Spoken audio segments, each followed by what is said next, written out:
As the annual cost of global cybercrime rises by the billions, Steve Weisman and Identity Theft Alert delve into the mind of the identity thieves and provide the 200 million people at risk with the knowledge they need to protect themselves. Steve Weisman, BA and JD, is one of the country's leading experts on scams and identity theft.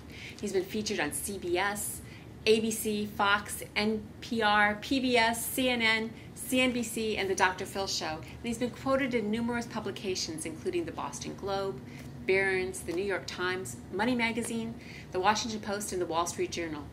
He founded the blog www.scamicide.com, where he provides the latest information about scams and identity theft.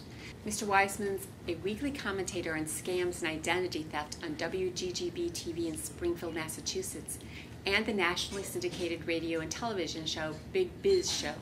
He's a frequent contributor to the New England Cable News, and he hosts the Boston area radio show A Touch of Gray, syndicated to more than 50 stations nationwide. Aside from his scam and identity theft work, Weisman's a lawyer and a member of the Massachusetts Bar and the Federal Bar.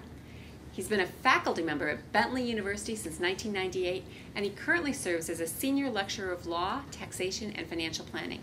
Weisman's authored 8 books, including The Truth About Avoiding Scams and 50 Ways to Protect Your Identity and Your Credit. Today, we're here to talk about Steve's new book, Identity Theft Alert. Steve, thank you so much for coming to Millionaire Corner. We're excited to have you here. If you had to give 3 top tips to somebody to protect themselves from identity theft, what would those 3 top tips be? You know, one of the most important keys to identity theft is your Social Security number. You get me your Social Security number and I can take over your life, which is unfortunate why for people over 65 who are receiving Medicare, despite the General Accountability Office repeatedly and Congress repeatedly telling Medicare, don't use the senior Social Security number as their Medicare number. They don't do it. The Army has switched. You cannot, there's a federal law, you cannot have your Social Security number as your driver's license anymore, which we all used to do. So you want to limit that as much as possible. And there are places that will ask for it that don't need it. And what you can do is ask them. I went to my eye doctor recently, and they wanted my Social Security number. And so I said, can I give you my driver's license? And they were fine with it. An interesting thing with the medical industry as well as much as we hear about retailers being hacked, the medical industry, hospitals, doctors, are hacked 1/3 more. And recently there was a major hacking at a hospital. 4.5 million patients got their information, including Social Security numbers and credit cards, taken. Hospitals don't need your Social Security number. Doctors don't need your Social Security number. Why are they asking for it? Because it helps in collecting if you don't pay.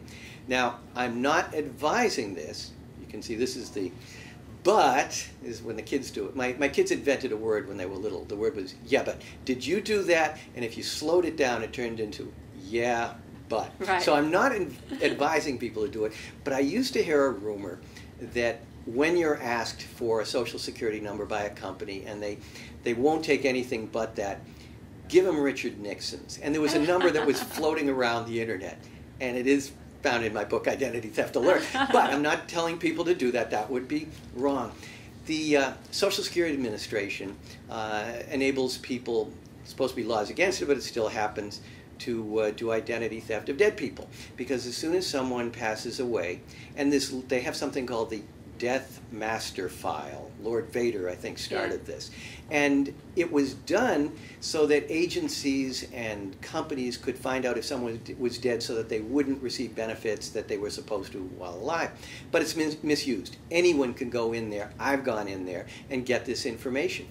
So I typed in Richard Milhouse Nixon, and sure enough, the number that was floating around, that was Nixon's number. But most of the time, if you ask these places not to, you can give them something else. So that's number 1, your Social Security number. Number 2 is what we talked about. Don't click on links.